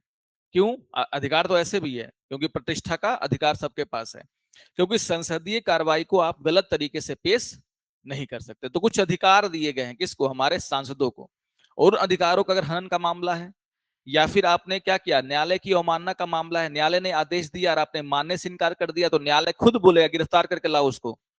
तो न्यायालय ने क्या किया, खुद गिरफ्तारी करवाई आपकी, और आप कहां चले गए, न्यायालय में, कि हमारे साथ क्या हो गया, फंडामेंटल एक्ट का उल्लंघन। तो न्यायालय देख रहा है कि न्यायालय नहीं तो क्या बुलाया है, उसको गिरफ्तार करवाया है। तो न्यायालय की अवमानना के केस में अगर आपकी गिरफ्तारी हुई है तो इसका मतलब है कि फंडामेंटल एक्ट का उल्लंघन नहीं हुआ है, क्योंकि न्यायालय ने ही आपको गिरफ्तारी करने का क्या दिया है, आदेश। तो ये पूछ लेता है कि बंदी प्रत्यक्षीकरण कब नहीं निकाला जा सकता, तो मैंने क्या बोला कि अगर प्रक्रिया का पालन किया गया है, गिरफ्तारी अवैध नहीं है, और दूसरा मैंने क्या बोला, न्यायालय की अवमानना या फिर संसदीय विशेषाधिकारों का हनन का मामला हो तो। तीसरा लिखो, तीसरा लिखो, लिखो निवारक नजरबंदी, निवारक नजरबंदी के अंतर्गत, निवारक नजरबंदी के अंतर्गत बंदी बनाए गए,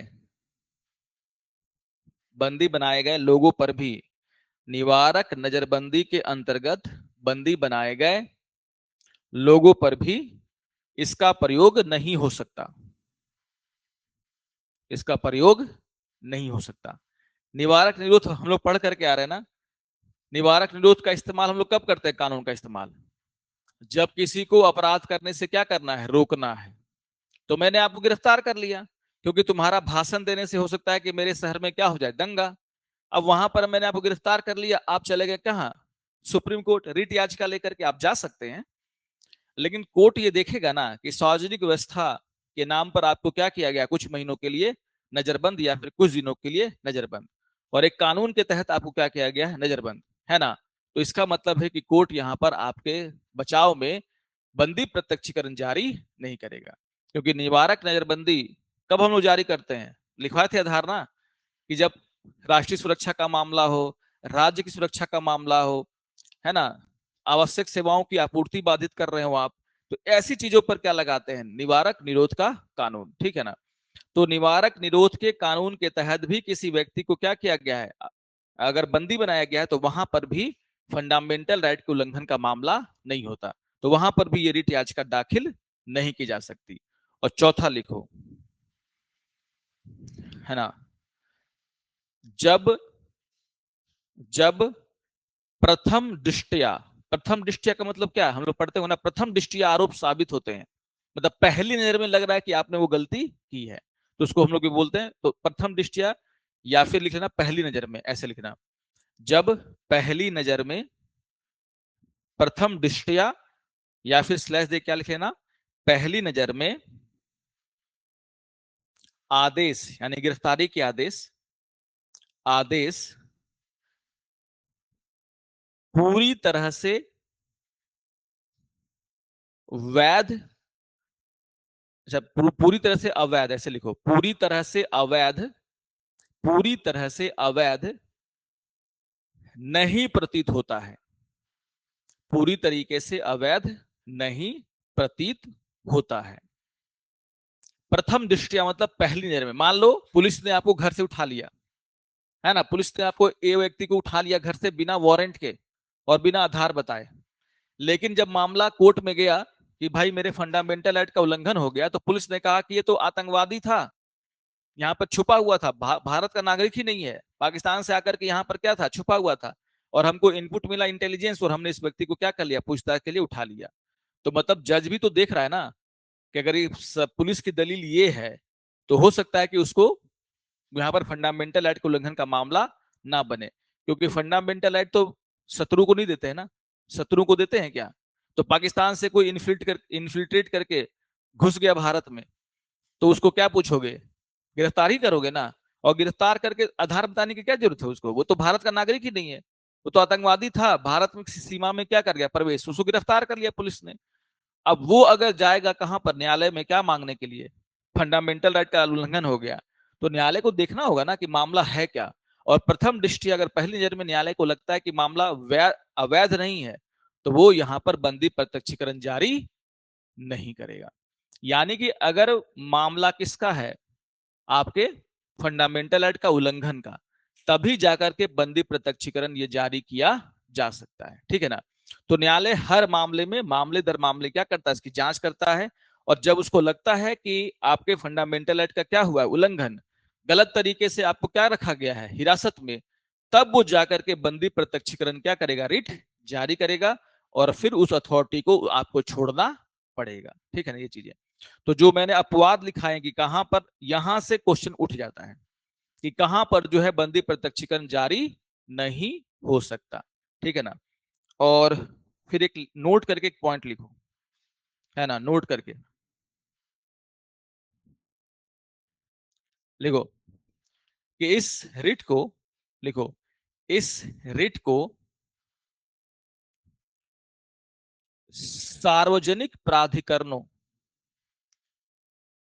इस रिट को सार्वजनिक प्राधिकरणों, सार्वजनिक प्राधिकरण का मतलब क्या, जो सरकार से जुड़ी हुई बॉडी है, जैसे पुलिस हो गया, आपको गिरफ्तार करके ले गई तो आप क्या है, वो कार्यपालिका का अंग है ना, तो उसको हम लोग बोलते हैं सार्वजनिक प्राधिकरण, है ना।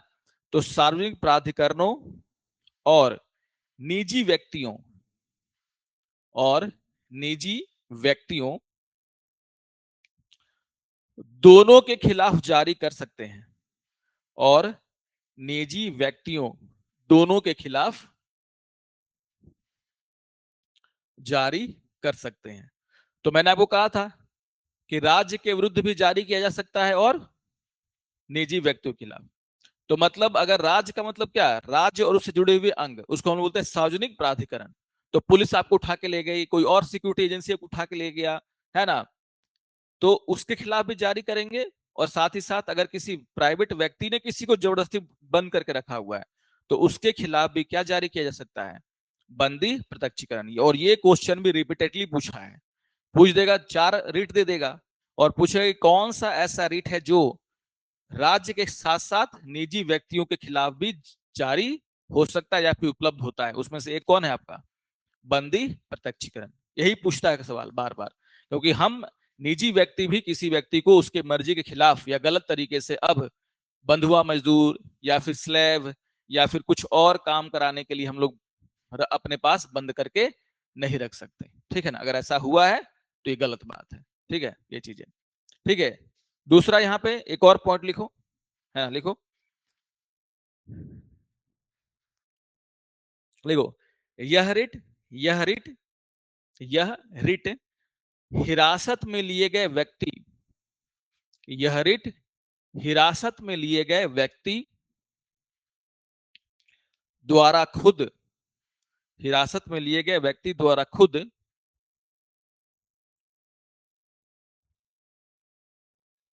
या उसकी ओर से, या उसकी ओर से उसके रिश्तेदारों, उसके रिश्तेदारों या दोस्तों द्वारा जारी किया जा सकता है, उसके रिश्तेदारों या दोस्तों द्वारा जारी किया जा सकता है। बात समझ में आया, है ना। आपको तो उठा के ले गई पुलिस, आपको तो मार पीट करके हाथ पैर तोड़ करके बंदी बना के रखा हुआ है, तो आप जाइएगा कोर्ट, सही सी बात है। वो तो आपको वकील, वो तो मान ही रहा है कि तुमको गिरफ्तार किए हैं, इलीगली उठा के ले गया है, तो कभी पुलिस कहेगा कि मेरे थाने में तुम बंद हो, तुम्हारा वकील जाएगा बोलेगा मुझसे मिलना है, मिलने ही नहीं देगा। तो या तो आप जा सकते हैं, आपके, आपका वकील आपसे मिलेगा तब तो आप जाएंगे, लेकिन अगर आपके वकील को मिलने ही नहीं दे रहा है, मान ही नहीं रहा कि आप मेरे पास हो, मैंने किसी को गिरफ्तार किया, तो कोई उसका रिश्तेदार जाएगा या उसका दोस्त जाएगा जो ये रिट याचिका लेकर के जाएगा कि इस व्यक्ति को रात में पुलिस उठा के ले गई और अब मानने से इनकार कर रही है कि हम उठा करके ले गए थे, तब मामले की जांच करेगा कौन, आपका कोर्ट। तो याद रखिएगा कि जिस व्यक्ति को अवैध तरीके से गिरफ्तार किया गया वो तो जा ही सकता है, लेकिन अगर उसको पॉसिबल नहीं उसका जाना तो कौन जाएगा, उसके रिश्तेदार या उसके दोस्त, कोई भी जो उसका जानकार हो, ठीक है ना। तो ये था हमारा क्या, बंदी प्रत्यक्षीकरण। तो याद रखना है 2-3 बातें कि अवैध तरीके से अगर गिरफ्तारी हुई है तो अवैध तरीके से गिरफ्तारी से आपको बचाने के लिए किसका यूज होता है, बंदी प्रत्यक्षीकरण का। और मतलब क्या होता है इसका, सशरीर उपस्थित होना, मतलब आपको बोला जा रहा है कि आप इसको लेकर के हमारे कोर्ट में आइए, है ना, ताकि देख सके हम कि आपने कितनी अच्छी से उसकी आवभगत की है कि नहीं, ये चीजें। चलो ये था हमारा क्या, पहला रिट। दूसरा लिखो, परमादेश, परमादेश, है कि नहीं,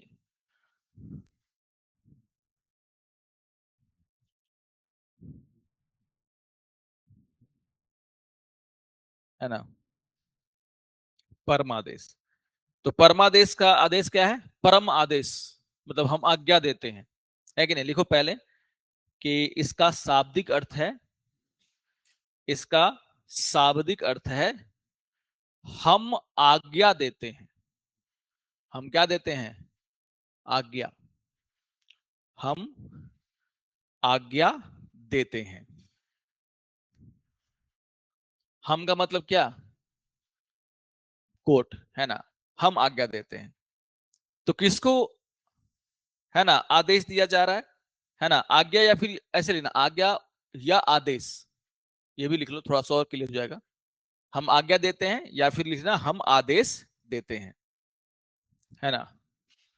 ठीक है, ज्यादा आदेश थोड़ा सा ज्यादा सही तरीके से यहाँ बैठ रहा है। तो आदेश किसको दे रहे हैं? जिसने क्या किया? आदेश दे रहा है न्यायालय, लेकिन आदेश किसको दे रहे हैं? जिसने आपके फंडामेंटल राइट को क्या किया होगा? उल्लंघन, है ना। मान लो हमने क्या पढ़ा था कि ये राज्य का कर्तव्य है, राज्य का कर्तव्य है कि वो आपको फंडामेंटल राइट दे। और राज्य की परिभाषा हमने पढ़ रखी है कि राज्य का मतलब क्या? केंद्र सरकार और संसद, यानी केंद्र सरकार उससे जुड़े हुए सारे बॉडीज, विधानसभा और राज्य सरकार के सारे अंग और अन्य प्राधिकरण।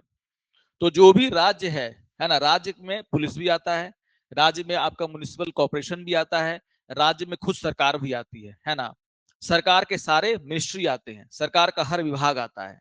तो सरकार के किसी विभाग ने जो है काम सही तरीके से नहीं किया और आपका कोई फंडामेंटल राइट का उल्लंघन हो गया। जैसे मान लीजिए बिहार में चुनाव होने वाला, इलेक्शन इलेक्शन कमीशन है।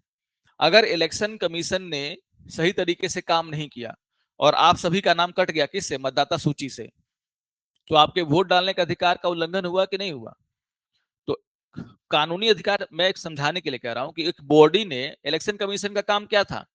ये उसका काम था ना कि जो भी बिहार में 18 साल से ज्यादा उम्र का है और जो यहाँ मौजूद है, उसको क्या किया जाए? मतदाता सूची में शामिल किया जाए।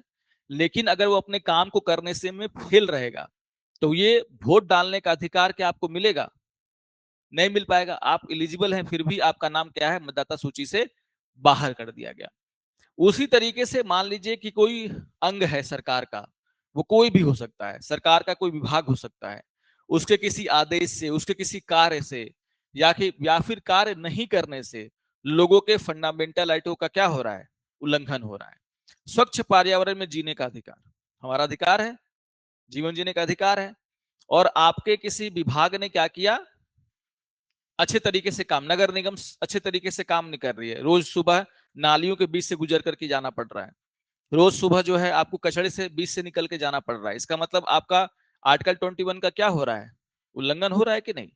तो नगर निगम ने अगर अपना अच्छा काम नहीं किया, तो हो क्या रहा है कि आपका एक फंडामेंटल राइट का क्या हो रहा है? उल्लंघन। तो ऐसे कोई भी विभाग, ऐसा कोई भी सरकार का विभाग, कोई भी बॉडी जिसके काम नहीं करने से या फिर गलत तरीके से काम करने से अगर आपका फंडामेंटल राइट का क्या हो रहा है? उल्लंघन हो रहा है, तो कोर्ट उसको चीर निद्रा से जगाएगी, बोलेगी हम आदेश दे रहे हैं कि तुम इसका ये काम करो, क्योंकि तुम्हारे काम नहीं करने की वजह से इन लोगों का क्या है? फंडामेंटल राइट नहीं मिल रहा है। तो जितने भी विभाग हैं, क्योंकि राज्य का ये कर्तव्य है कि वो आपको फंडामेंटल राइट दे, और अगर राज्य ये कर्तव्य नहीं निभाएगा, तो राज्य को ये कर्तव्य याद दिलाना होगा कि आपका कर्तव्य है कि लोगों को क्या दिया जाए? फंडामेंटल राइट दिया जाए। और कर्तव्य याद दिलाने के लिए क्या निकाला जाएगा? परमादेश।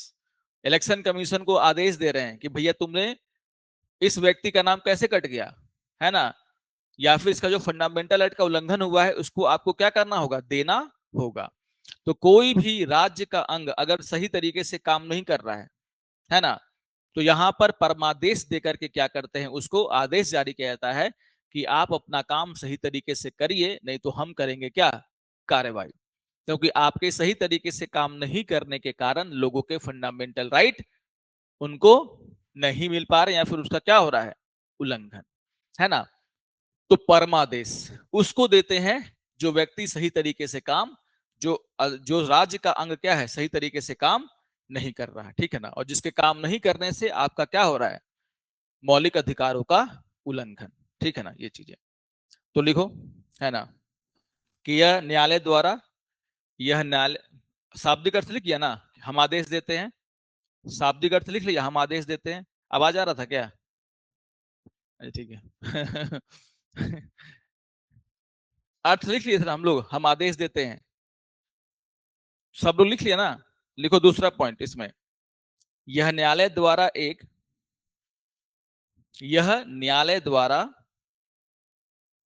एक सार्वजनिक प्राधिकरण, यह न्यायालय द्वारा एक सार्वजनिक प्राधिकरण को, यह न्यायालय द्वारा एक सार्वजनिक प्राधिकरण को कानूनी कर्तव्यों का पालन, यह न्यायालय द्वारा एक सार्वजनिक प्राधिकरण को कानूनी कर्तव्यों का पालन करने के लिए, कानूनी कर्तव्यों का पालन करने के लिए, पालन करने के लिए निर्देश देने के लिए, ऐसे लिखना, पालन करने के लिए निर्देश देने के लिए जारी किया जाता है, जारी किया जाता है, जिसे उसने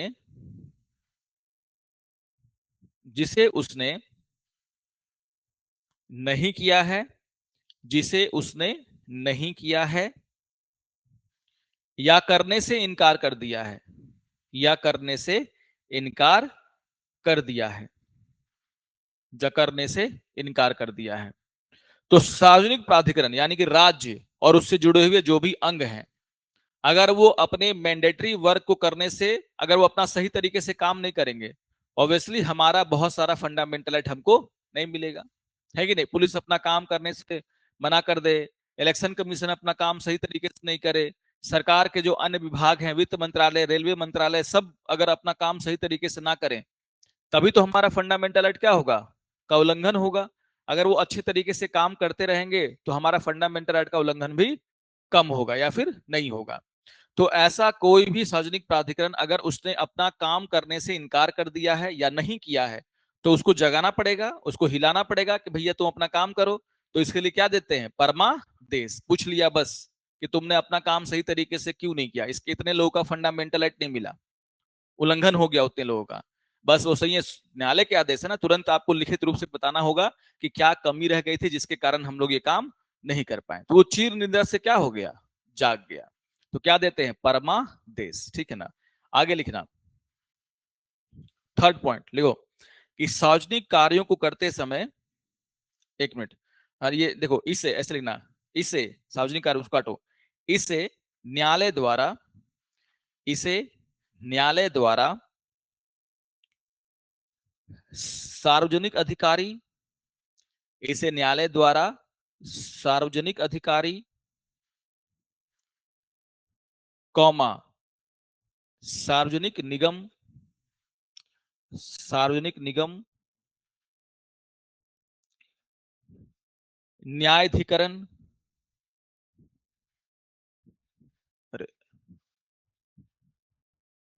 न्यायाधिकरण, है ना?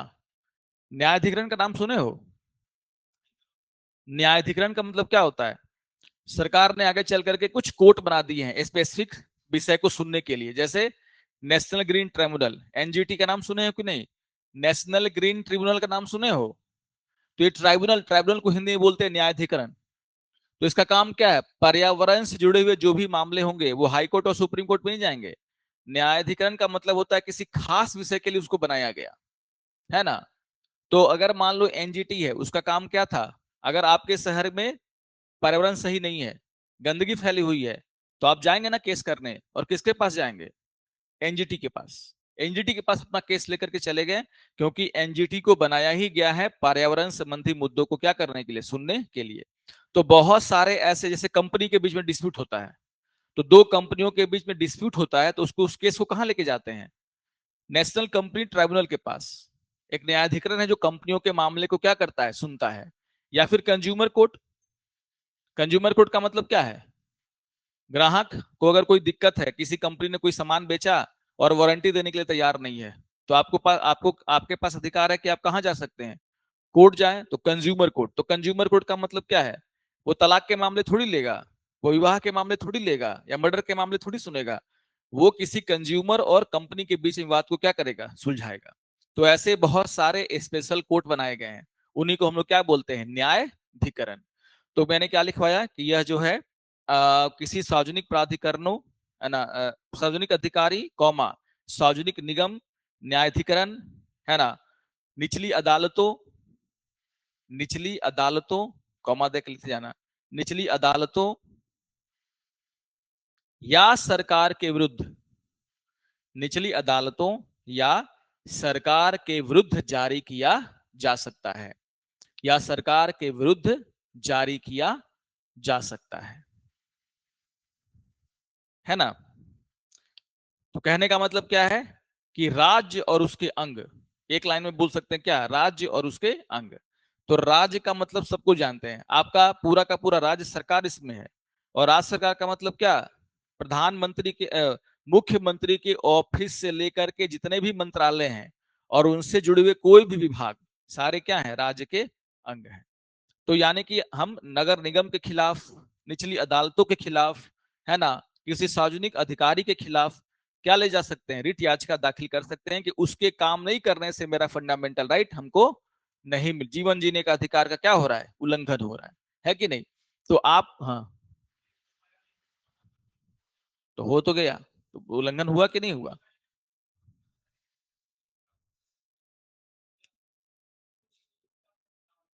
अब उसको लिखने नहीं आता होगा, पुलिस में ऐसे लोग तो भर्ती भी तो होते हैं, काम तो उसी का था लिखने के लिए, लेकिन उसको लिखना आएगा तब ना। तो ये तो उसको लिखना है, तुम्हें बताना है उसको लिखना है कि नहीं, ये चीजें। तो ये वो करेगा पुलिस वाला जिसको लिखने नहीं आ रहा है, गलत लिख दिया।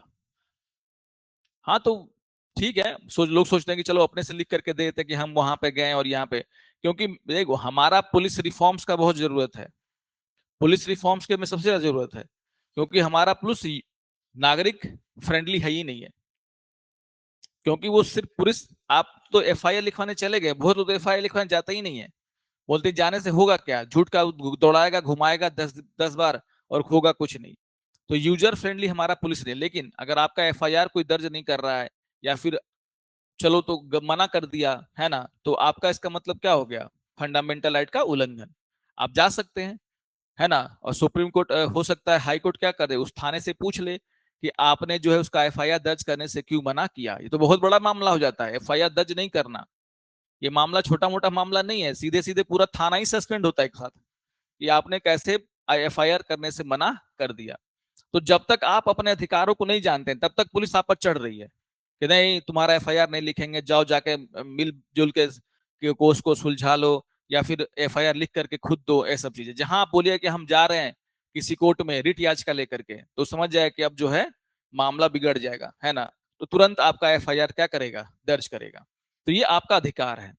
तो मैं क्या कह रहा हूं, अगर राज्य का कोई अंग, है ना, और खुद राज्य मतलब सरकार भी अगर सही तरीके से काम नहीं करे और आपके फंडामेंटल राइट का क्या है, उल्लंघन हो रहा है, तो उसके खिलाफ भी इसको जारी किया जा सकता है, ठीक है ना। तो याद रखना है कि अगर कोई भी सार्वजनिक राज्य का अंग अपना काम सही तरीके से नहीं कर रहा है और उसके सही तरीके से काम नहीं करने से आपके फंडामेंटल राइट का क्या हो रहा है, उल्लंघन, तो आप परमादेश रिट लेकर के कहां जा सकते हैं, न्यायालय के पास।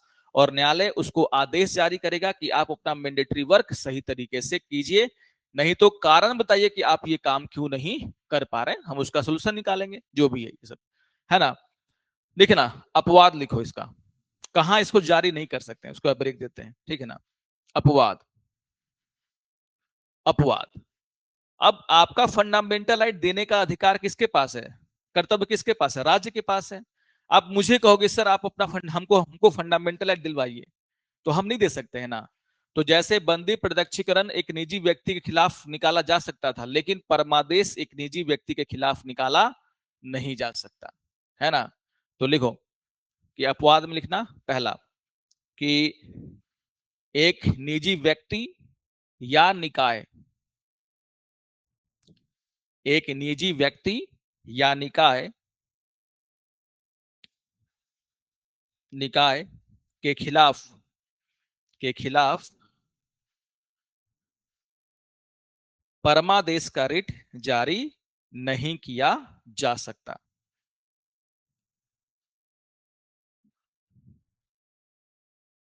है ना। तो कोई प्राइवेट कंपनी है, उसने अपना सर्वोच्च पद किसी व्यक्ति को दे दिया एक्स, उसको लगा कि वो व्यक्ति क्या है, सीनियर मोस्ट है, उसको दे दिया। लेकिन अगर कोई सरकारी कंपनी है वहां पर तो सीनियरिटी होता है ना, दो लोग सीनियर हैं तो जो सबसे ज्यादा सीनियर होगा उसको क्या करेगा, अध्यक्ष बनाएगा। तो वहां पर आपके फंडामेंटल राइट का उल्लंघन हुआ। लेकिन टाटा बोले कि नहीं, मेरा सीईओ एक दूसरा व्यक्ति बनेगा, तो टाटा के खिलाफ थोड़ी जा सकते हैं आप कि मेरा फंडामेंटल राइट का उल्लंघन हो गया क्योंकि हम इस कंपनी में सबसे बूढ़ा व्यक्ति हैं। नहीं बोल सकते ना, और हम ही को क्या बनना चाहिए था, सीईओ नहीं। प्राइवेट कंपनी किसी भी व्यक्ति को जो क्या हो, सुटेबल हो, उसको क्या बना सकते, कंपनी का सीईओ, है कि नहीं। वहां पर आपके अधिकार का उल्लंघन नहीं हुआ। लेकिन कुलपति बनाना है ना, किसका, विश्वविद्यालय का, या फिर किसी में प्रमोशन करना है, तो वहां पर अगर गलती होगी तो राज्य ने गलती किया है ना, तो राज्य को सुधारना पड़ेगा, वहां पर परमादेश का रिट जारी किया जाएगा, है कि नहीं। कि आपने सही तरीके से काम नहीं किया इसलिए जूनियर को सीनियर बना दिया, और जो सीनियर था उसके अधिकार को आपने क्या कर लिया, छीन लिया। तो वहां पर तो एक निजी व्यक्ति या निजी निकाय के खिलाफ इसको जारी नहीं किया जा सकता। दूसरा लिखो, क्या राष्ट्रपति, हाँ हाँ, जब निजी निकाय क्या हो, सरकार के अंदर काम कर रहा होगा, तब तो राज्य माना जाएगा। और जब राज्य माना जाएगा तो उसके खिलाफ तो परमादेश। ये तो हमको एकदम दिमाग में रखना ही है, पहले ही बता दिए हैं कि जब भी कोई निजी निकाय सार्वजनिक काम कर रहा होता तो क्या माना जाता है, राज्य। और अवश्य राज्य के खिलाफ क्या निकाल सकते हैं, परमादेश का रिट, है ना, ये चीजें। तो वो एक अलग चीज है ना। दूसरा लिखो इसमें, राष्ट्रपति, हाँ राष्ट्रपति और राज्यपाल के खिलाफ भी आप परमादेश का रिट जारी नहीं कर सकते। दूसरा लिखो, राष्ट्रपति और राज्यपाल,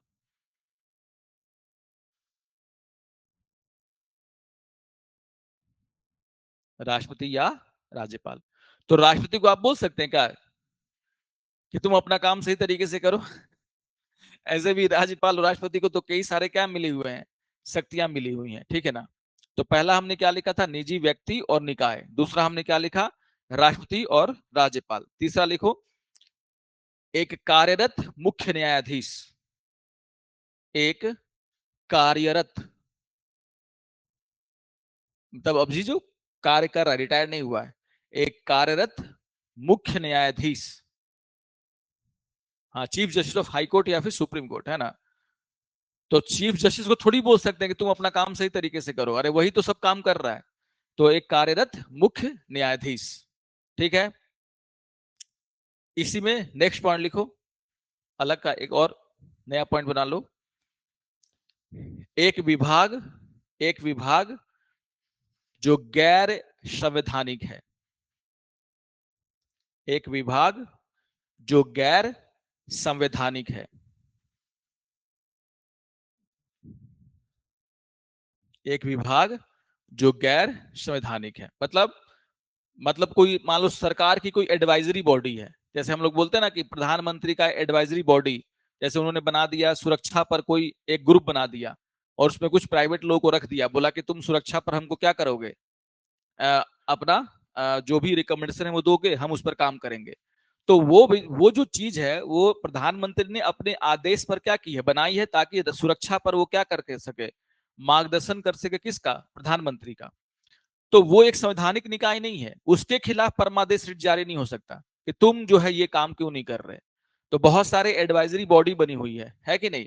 जैसे नीति आयोग है, नीति आयोग ना तो संवैधानिक है और ना ही गैर संवैधानिक, उसको एक आदेश के द्वारा क्या किया गया, बनाया गया। तो नीति आयोग काम है सरकार को क्या करना, कुछ रिकमेंडेशन देना, सरकार को कुछ डेटा ला के देना।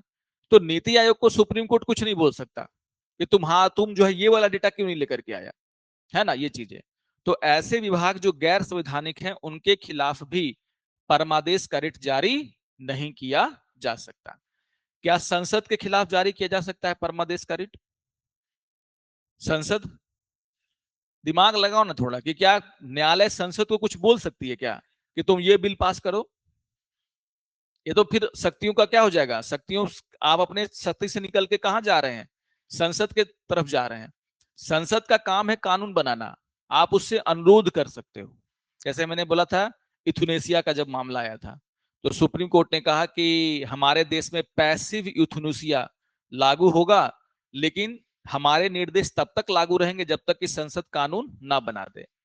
लेकिन यहां पर सुप्रीम कोर्ट ने ये तो नहीं कहा संसद को डायरेक्टली कि तुम यूथनेसिया पर क्या बनाओ, इच्छा मृत्यु पर क्या बनाओ कानून। आदेश थोड़ी दे सकते हैं, हमने उसको लीगल कर दिया बस, और कहा कि हमारे गाइडलाइन तब तक जारी रहेंगे जब तक कि संसद कानून ना बना दे। संसद को कभी कानून बनाने के लिए डायरेक्टली कोर्ट नहीं कह सकता है कि नहीं, वो कोई जजमेंट दे सकता है। तो क्या लिखो कि लिखो नेक्स्ट पॉइंट, किसी विधायिका के खिलाफ, विधायिका मतलब लिख देना ब्रैकेट में संसद और विधानसभा, किसी विधायिका के खिलाफ भी इसे जारी नहीं किया जा सकता। विधायिका मतलब संसद और विधानसभा, तो विधानमंडल भी लिख सकते हो है ना, लेकिन विधानसभा बोलते ज्यादा सबका दिमाग क्लिक करता है, यहाँ सर विधानसभा। अब विधानमंडल बोलते हैं, आधे लोग तो पहले सोचेंगे विधानमंडल, ये विधानसभा था हमारा बिहार में, विधानमंडल कहाँ से आ गया, है कि नहीं।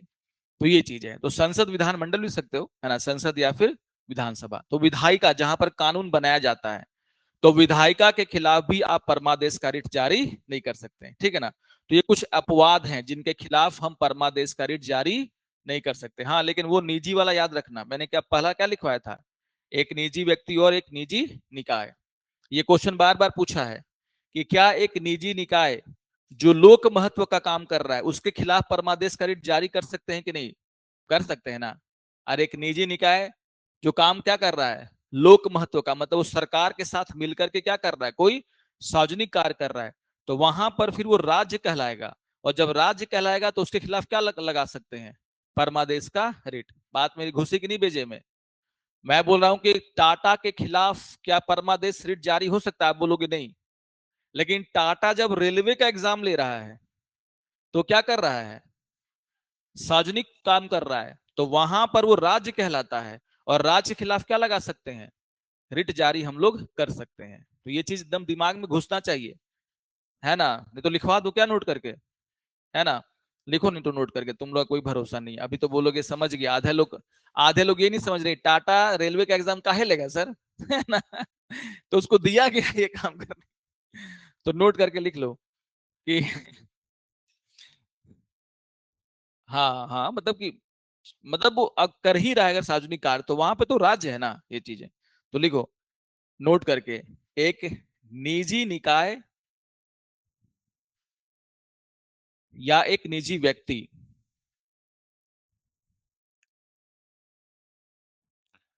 जहां वह एक निजी निकाय या एक निजी व्यक्ति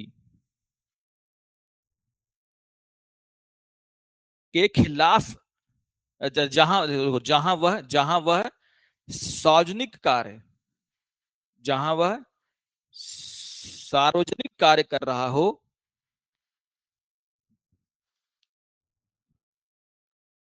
है ना, या सरकार के साथ मिलकर काम कर रहा हो, या सरकार के साथ मिलकर काम कर रहा हो, तो वो तो वहां उसके खिलाफ तो वहां उसके खिलाफ परमादेश का रिट जारी किया जा सकता है। तो वहां उसके खिलाफ परमादेश का रिट जारी किया जा सकता है, परमादेश का रिट जारी किया जा सकता है।